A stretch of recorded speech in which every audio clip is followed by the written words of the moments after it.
After surviving relegation and seemingly a united club, Evertonians just wanted a quiet season on and off the pitch. How wrong we were. This is the story of the 2022-23 season, the battle within.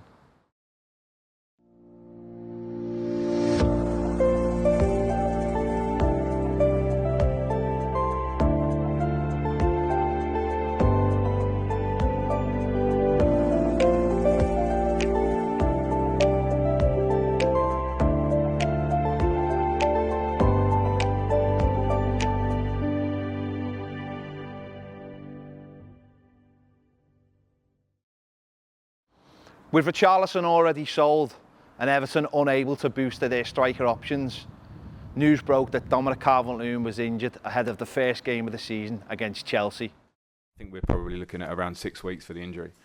And I saw a lot of crazy rumours yesterday, but that's what it's been assessed over a couple of days and that's where we're at. So it comes with the territory of having a squad and training at this level, and we'll have to work around it, and other players will have to step up and do the job, and hopefully that 6 weeks passes relatively quickly and we get Dominic back. As August progressed, with Calvert-Lewin getting injured right on the eve of the season, and the financial issues with the club became clear, but the recruitment, again, it was just a bit haphazard, it felt, even if some of the signings were good. It became more and more daunting, and more the realisation set in that we're going to have another tough season. Before the season started, I think I was hoping that Everton wouldn't be anywhere near relegation trouble. Obviously, we just stayed up. It was a battle to stay up the previous season under Frank Lampard. We achieved it with a game to go, and I was hoping going into the new season that we wouldn't have the stresses that we'd have, and that we just stay up comfortably, and we could start to build, moving higher up the table. As the games in August ticked by, Everton only had 3 points. It was clear what they were missing. I went to the Villa game and I thought we did okay, particularly sort of the last part of the game. I think it was the last 15-20 minutes, and Arna seemed to come into the game and do particularly well, and we could have even pinched a point at Villa Park. Forest, I was a bit concerned after that game, I have to admit, because we were one down for a long time. I think Gray scored a pretty decent goal from memory, got us a point, but you're thinking, well, Forest are definitely going to be down there, and we didn't really dominate the game in any sense. Obviously, again, the result at Brentford quite positive. Chelsea, because it was the opening game of the season, everybody thought Chelsea were going to have a great season. We didn't necessarily see that as a bad result either.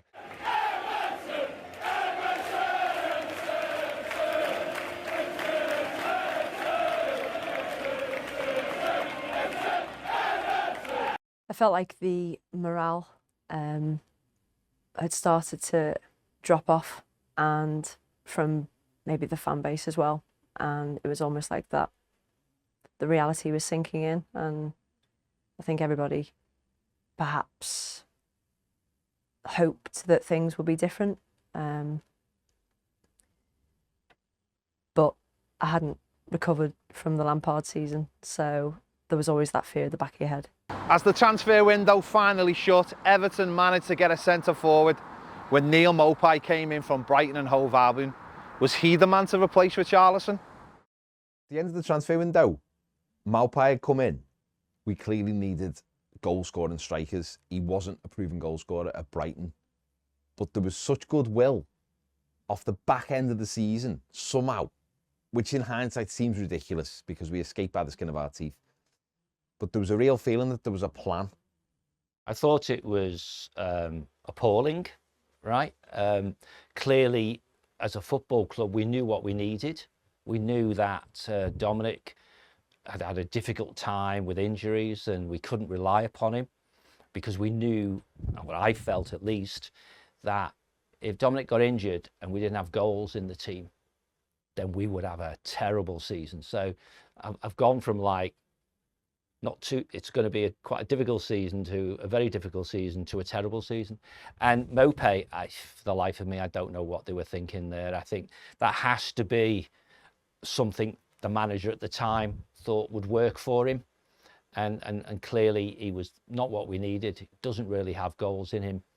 and you know, and as the season played out, that was going to be exposed, wasn't it? And yeah, so I thought the dealing in the window, I wasn't too. Dwight McNeil, squad player, I thought.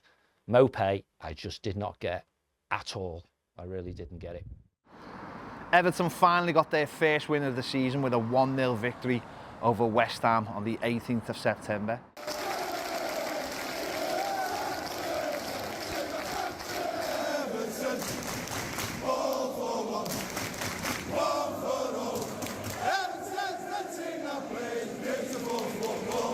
But with only 2 more wins till the World Cup break, Everton fans showed their displeasure at the team away at Bournemouth after a 4-1 defeat in the League Cup.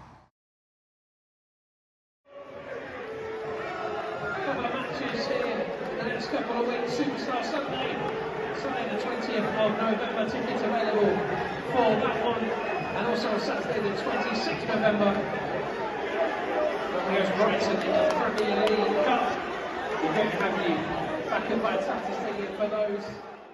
We'd had a weird little run where we'd gone on an unbeaten run, lost a couple of games, looked okay, and then went into that final week and lost 3 games, including 2 hammerings at Bournemouth. And I know a lot of people were turning then and starting to think it was time to change the manager. There was a 6-week window, and it looked like if you were going to do it, that is the time to do it, get a new manager in and bed in.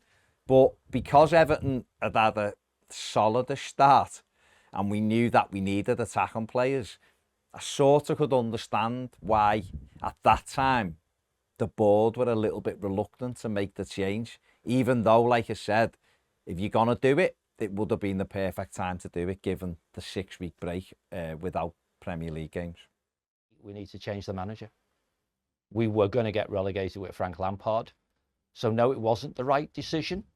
I think it was an easier decision for the board to make, because not sacking people is obviously less difficult than actually pulling the trigger.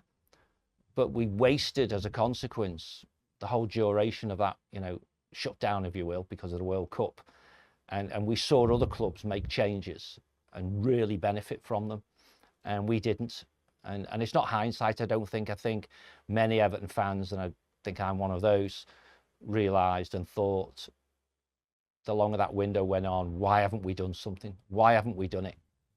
He's a nice guy. He kept us up the season before. He enjoyed a big day against Palace, but he's totally lost. He'd come into Goodison Park, the worst period I can remember. And, you know, I've seen some bad times at Everton over the years, but I've never seen it as toxic as after Benitez's reign. And I think any man who comes into a club and turns around the support base in the way Lampard was able to, and make that emotional attachment again with the support base, I thought he deserved a bit more time, a bit more credit. And also, I think inevitably you start to look at, you know, this rotation of managers that we've had over the past 7-8 years since Moshiri landed, and you think, well, this is just madness. You know, at some point we've got to stick. And I, again, fully expected that January we'd have had some money to spend. And Lampard, clearly because he'd been there at the club then nearly enough a year, would have known the sort of positions, the sort of players he wanted in. Again, this club is great for the rumour mill, but I was told that Mopay wasn't necessarily on his list of like 15 strikers to buy in the summer, so he'd not got his man in that regard.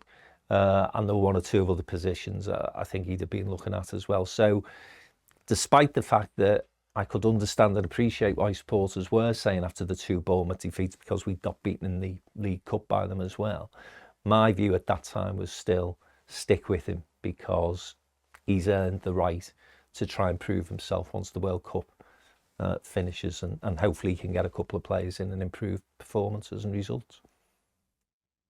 With the World Cup over and the transfer window about to open, it was clear Everton needed a plan heading into January. We've got the January transfer window coming up, and obviously fans have been talking and talking about that we haven't scored enough goals and are expecting the club to maybe move for forward players. Is that kind of in your thinking as well, that we need more goals, and that might be an area you're looking to strengthen? Yeah, definitely. I think when I said about the transfer policy stuff in the summer, my feeling was we need stability first. Yeah. And that's why I didn't like the Bournemouth game the other night, because it felt like some games last year did. And I'm not just saying the nature of the goals, it was more the head down moment, because, oh yeah, we were doing all right in the game, now we're 2-1, let's go, 3-1. You know, that sort of feeling was something to be addressed. So sometimes personnel will address it, because not only will it be maybe players that come in and do their job, but if there are other players now, the squad's more competitive in that area, well, then you better come in and do your job as well. Or, you know, these are the levels we're looking for. Yeah. So I felt like generally we needed to look at the sort of the middle of the pitch from back through to front. The Dominic one's a hard one, because Dominic gets injured in 3 days before Chelsea. I know the window was still open. But then the other reality is that when we're sitting there with, you know, Kevin, the chairman, the owner, and we're talking about what we can do, you know, it's really easy to go and get strikers. You go, okay, what's the market? The striker market's the hardest. And we brought Neil Maupay in because he was a different player to Dom. Dom's your big 9. Neil's more of a between the lines man and then a box man, and I felt that was a compliment to have two, and I still think the same, but obviously Dom's had the injury problems. So will we look to have more and different options there? Yeah, without a doubt, because I think we all feel that at the minute, and I feel it as well, because now you've got 5 subs as well. Sometimes you want to impact the game with something different, and we need that competition up there, because others have got it, and the reality is you win games in both boxes. So we're better now in our box. If you're not going to be better in that box, it's like Leicester. And this is not a dig at the lads that missed the chances, because I missed loads of chances. But if we scored it early, we're 1-0 up.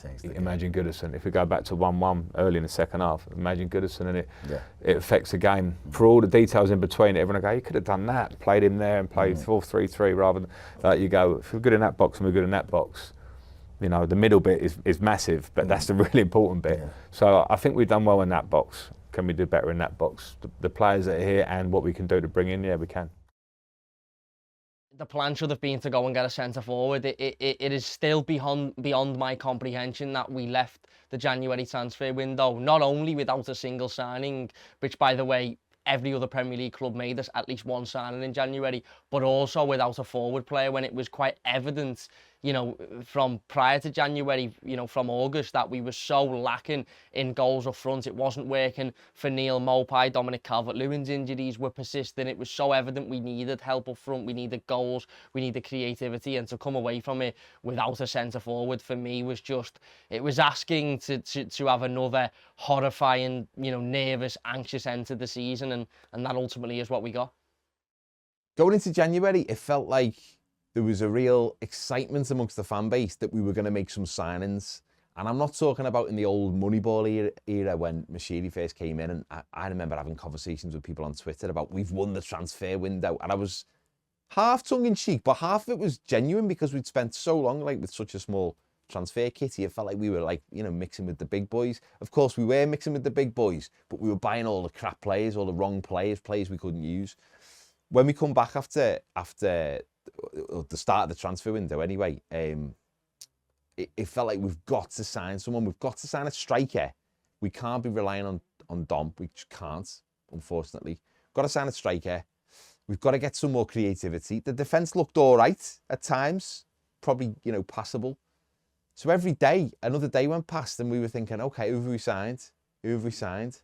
And I was just refreshing me phone all the time, and when it got to the last day of that transfer window, what a farce that was. I'm sure you could make some kind of like slapstick comedy around that moment in Everton's like boardroom. What's going on, and was there any conversations happening? I mean, maybe there was just, they'd all got off, they'd all gone home. There was just no one there, and the phone was ringing, because there was nothing happening. And as it got close to midnight, I remember watching the Toffee TV coverage of that day, and just the sort of mood was fluctuating so dramatically from optimism, cautious optimism, but optimism nonetheless, to a slow realization that nothing was going to happen, nothing was going to change. And in a way, football's all about hope. And if you don't sign some players, even if they turn out to be not the best signings, you're at least giving the manager some options, and you're at least giving the fans some chance to have some semblance of hope. People say the hope that kills you. No, it's the lack of hope.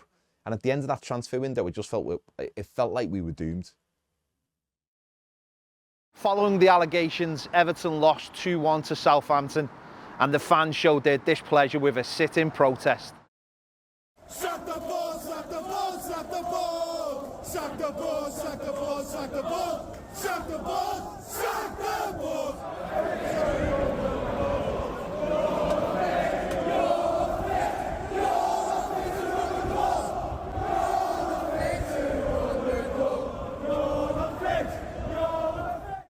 On the day, I remember, obviously it was the Southampton game at home. It was a massive game. It was a huge game for Frank Lampard. Everton had come back after the break and had got an unlikely point at City, but had lost the other games, you know, particularly being battered at home by Brighton and going out the FA Cup. So that Southampton game was huge. It felt huge. And then on the way to the game, hearing the board weren't coming because for their own safety, and there was an allegation of what would have been a physical assault, a headlock. Frustration was there because you're looking, thinking, where's this come from? But we've got a huge game. We have to win this game.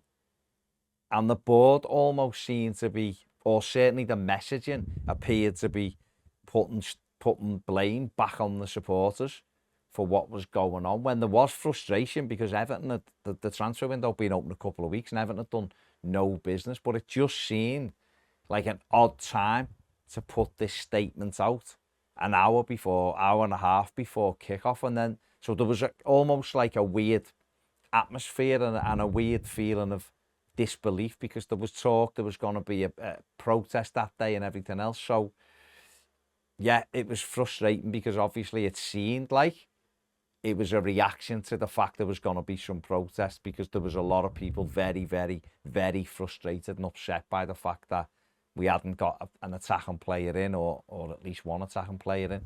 And this felt like very much a retaliation from Everton's board, putting all the blame onto the supporters, which wasn't the case. First of all, I wasn't surprised in the slightest. And then I just thought how insulting to the fan base and to the club as in its heritage and what the club used to perhaps stand for. And I knew at that point there was probably no turning back for the board. After 5 defeats in 6 games following the World Cup break, Frank Lampard was sacked after only coming in 12 months earlier. Why now? You know, again, it's really quite close to the end of a window. It should have happened months earlier, but it released him from the torture he was going through. He didn't know what to do. The players were a bit all over the place as well. And the occasional performance suddenly coming out of the blue wasn't really useful, was it? So I think it was, thankfully, yeah. And maybe the one sentence thing is good he's gone, but is it too late? First reaction, I was disappointed for the man because, as I say, I thought he'd done a decent job in his first few months at the club, and he did well to keep us up. And as I've already mentioned, I think that, you know, bringing the crowd and the players together at least was no mean achievement, really. I think he done well as far as that was concerned. So I was sad for him because I thought he was a genuine guy, and he obviously did love the club and wanted to succeed. And it's not always been like that with previous managers. I didn't shed a tear when Benitez got sacked, and certainly didn't when Allardyce was sacked either. So there was a little bit of that. But I think, again, you know, I've used the word before, but I think, again, bewilderment, because if the plan was to give him some games, then the some games were before the World Cup break. Because if you can't improve your squad with bringing a better quality of player in, we already knew that Lampard couldn't take that team, that squad, to a level of performance that was going to make it possible for us to be comfortable as far as the division and finishing place was concerned. So, you know, bewilderment in terms of the way the directors had behaved. And again, you know, I don't know what the mindset of the players was before the West Ham game, but it seemed to me all the board turn up. You know, they can't go to Goodison Park, but they think it's safe to go to West Ham. Again, that's a bit strange. But as soon as you saw them all turn up, you think writing's on the wall for Lampard, and surely the players would have seen that as well. So that was a game that I think we potentially could have got a result out of, but it was lost before a ball was kicked because the players are looking up in the stands, looking at the directors, thinking, who's going to be the manager next week? Daft.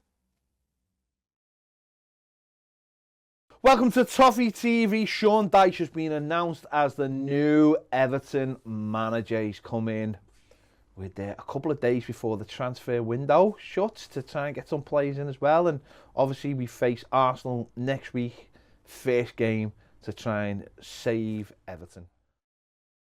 Initially, I was obviously, I was happy. Not happy because Lampard had lost his job, but happy that the change had been made because it needed to be made. Once again, in typical Everton fashion for me, it was months too late. You know, even if he wasn't going to be sacked after those Bournemouth games, you know, why he was kept in a job for the games post, you know, the World Cup break when we clearly, you know, weren't very good. Southampton, Wolves, etc. Was beyond me. I think at the time I was relieved that there was the change and that we were now going to go and get another manager in and hopefully, you know, win some of those remaining games towards the end of the season, you know. But ultimately for me, again, I had a feeling of, is it too late? Is it a decision that should have been made earlier and we're going to ultimately pay for the fact that it wasn't made earlier? So the transfer window shut and Everton hadn't signed a single player, even though they sold top goal scorer Anthony Gordon. There you go. The window was shut. Everton have brought nobody in. Shocking, isn't it? And the last 18 games are massive now for the club.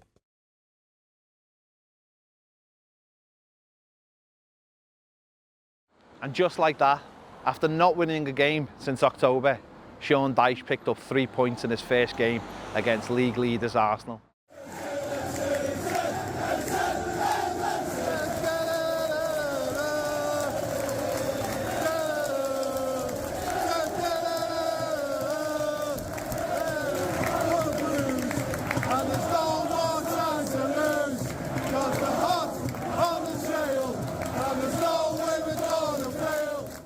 You know what, we came out that Arsenal game, I was very confident going into it. I think we always do well at home to Arsenal in general. So I was confident that there'd be a reaction from the players to Sean Dyche, and B, just with that fixture. And they were so good. I think they'd only lost once coming to Goodison that day. It was a dinner time kick-off and everything. So it almost felt like it was a reset for us. And we played so well on the day as well. It wasn't a smash and grab. We absolutely deserved the victory. We deserved to win by more goals, to be honest with you. So, yeah, I think coming out the ground that day, there was a feeling of optimism. There was a feeling of, if it had been resignation before that, thinking, I don't see how we get out of this, there was a feeling of optimism. Even though the transfer window had closed and no attacking players had been brought in, you still come out that day. We'd got Dominic Calvert-Lewin back. You come out that day feeling like we've got a chance. We've got a chance.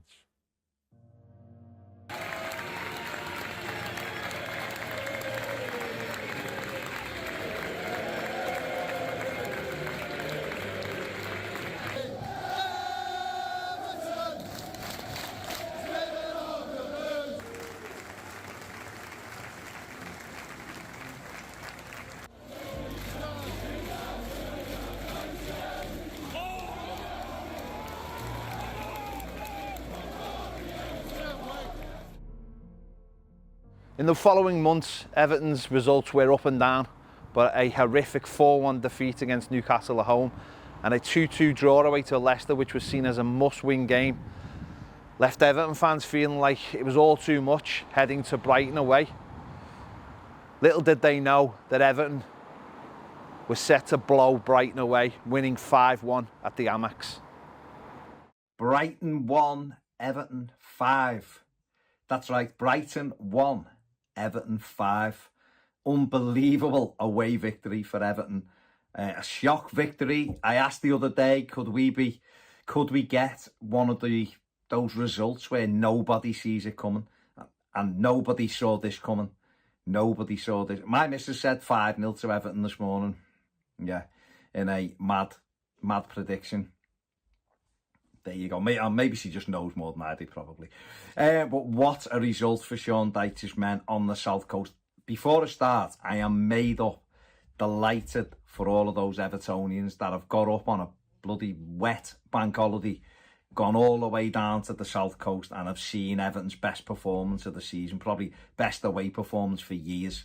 Just a tremendous away performance. I mean, I remember last season, down at the Amex, Everton were fantastic. They won 2-0. It should have been 5 that day. They destroyed Brighton on the counter, and they did it today, and it was incredible. They are a really good side, make no mistake about it. They're a team that definitely deserves European football. They've been brilliant this season. And to go there and to not only beat them, but to beat them in the way we have done is a sensational result for Everton. I don't think I've ever felt as euphoric after a football match that I've not been at. Maybe ever. I mean, I can't. I was in London, so it was a weird day actually, because my wife and I had travelled down to London. So the first half, I was actually stuck on a train, and I was watching the result coming through, and the Everton alert came through after about 20 seconds, and my initial reaction was shit. They've scored already, thinking Brighton had gone 1 up. So to see Decore had put us in front so early on was great. But then my second thought was, shit, we've scored too early, because we're never going to be able to hang on for 89 minutes. By the time we got to the hotel, I think it was 3-0. And then luckily they had the game up in the bar, so I just went and watched the remainder of the game. Well, that's a lie.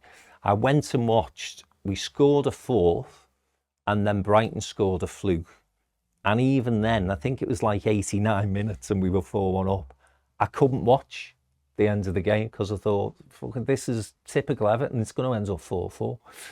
But when the final whistle blew, and especially when McNeil, goes away and scores that worldie at the end, I was absolutely rocking and buzzing. And as I say, I don't think I've ever felt at the end of a game as relieved, as euphoric.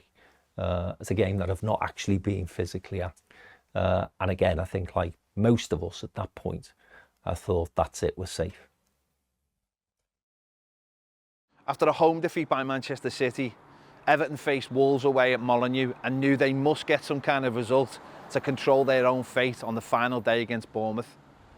It was a tense, nervous day for the Toffees, but in the 99th minute, Yerry Mina popped up to get a valuable equaliser and send Everton fans home rapturous.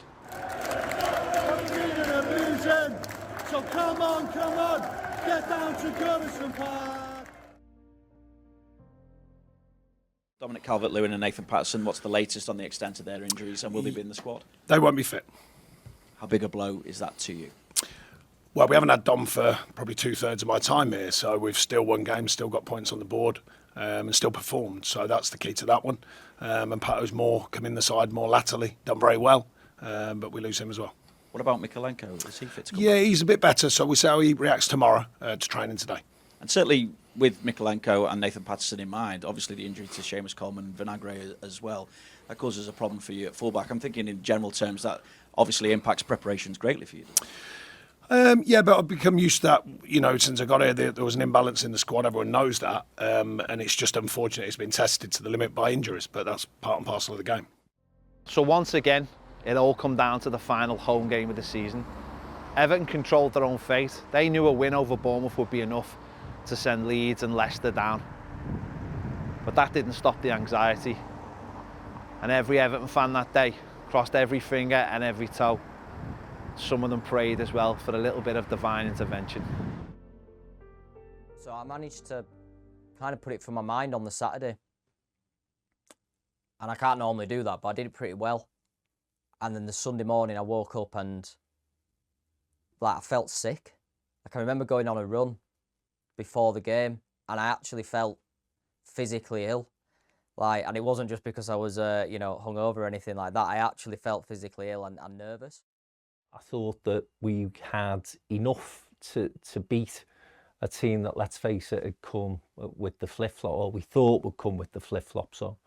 I think they put up a much harder fight than we'd anticipated, did Bournemouth. And then as the game went on, I thought this was going to be a long afternoon. And of course, what really did take the wind out of our sails to an extent was hearing the result from Leicester when they went ahead. And I think we were all starting to see the doors to the Championship open and us falling through it.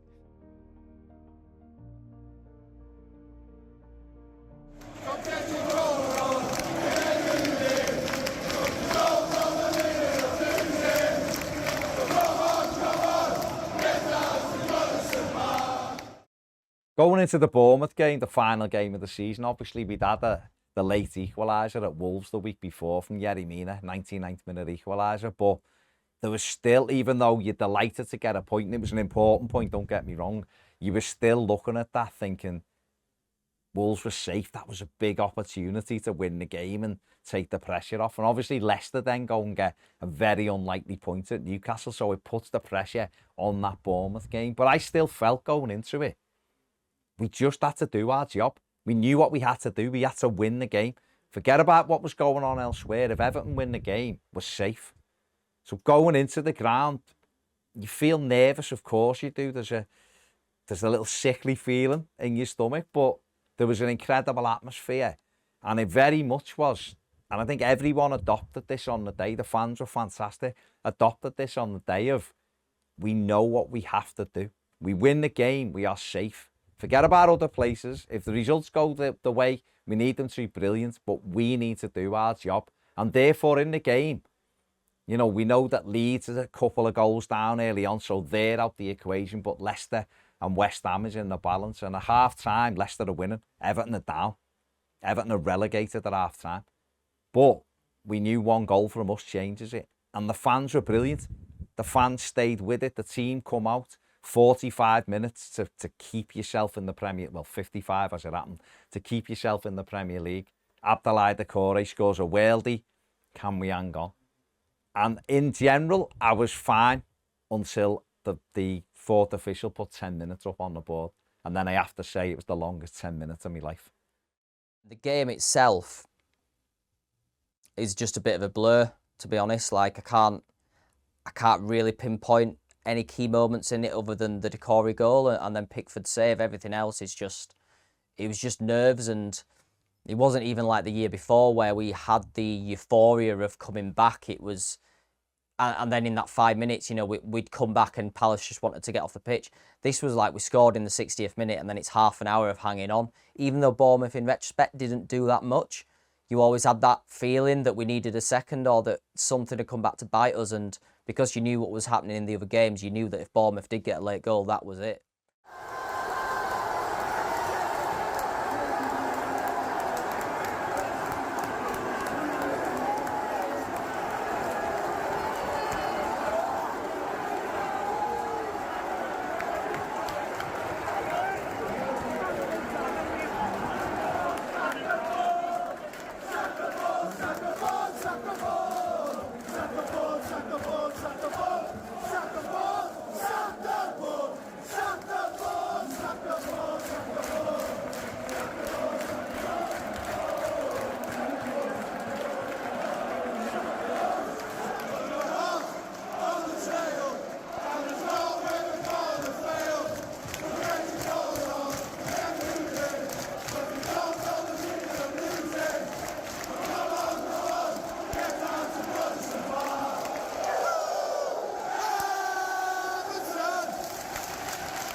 It was horrible. It was, even after the game, it didn't feel real, not in a sense of, oh, we've accomplished something massive, I can't believe it, just because I was so stressed, just because I was just so like emotional over it, just for, I think, for a good hour. That final whistle blows And I sank to my knees, and I gave myself about 10 seconds of elation's the wrong word. It was more, I can't use another analogy other than it was like, again, escaping a burning building. You're not jumping around going, way, we got out. You're going, thank God for that. Thank God we've got out again. And 10 seconds later, I was down at my mother-in-law's, and she'd made a Sunday roast. And she kept shouting me through. She doesn't understand that football is a very important part of my life. And she shouted me through, and I'm like, I'll be in a minute. And at the 10 seconds after the final whistle, I just went, go and have me dinner. And I went and had me dinner and sort of forgot about it, really, because it was nothing to be celebrated, but very, very raw, visceral emotions. And again, if you want to look at the flip side, the positive, you can win all the trophies in the world. You can be treble winners as Man City. You can, qualify in the top 4, get into the Champions League. And hopefully these things will happen for us down the line. But let's just appreciate the guttural, raw emotion of that last day escape. Going into the final game of the season felt very different to the Lampard relegation battle. And I think this one in particular was nauseating and draining. And I felt nothing but relief and anger all at once at the end of it all. And just hopeful that things will be better, but total anger, at having it. The club had to experience it again, and the fan base. It was anger, it was frustration, it was pure, upset, and for me it was all about then making the changes, and I've said it before and I'll say it again, I was never going to be happy until those changes were made, and it was, again, I went straight home and just was frustrated all night because of the fact that we were even in that position in the first place. The fact that the board had pissed us about so much and had let us down badly, particularly, I think, in the January transfer window. I think lots of things that the board did last season which you could question, but I think failing to strengthen the squad, even if it was just a couple of loan players, that's all we could have done. And of course, again, famously, the owner promised the fan advisory board guy, didn't he, that a striker was definitely going to be signed in January.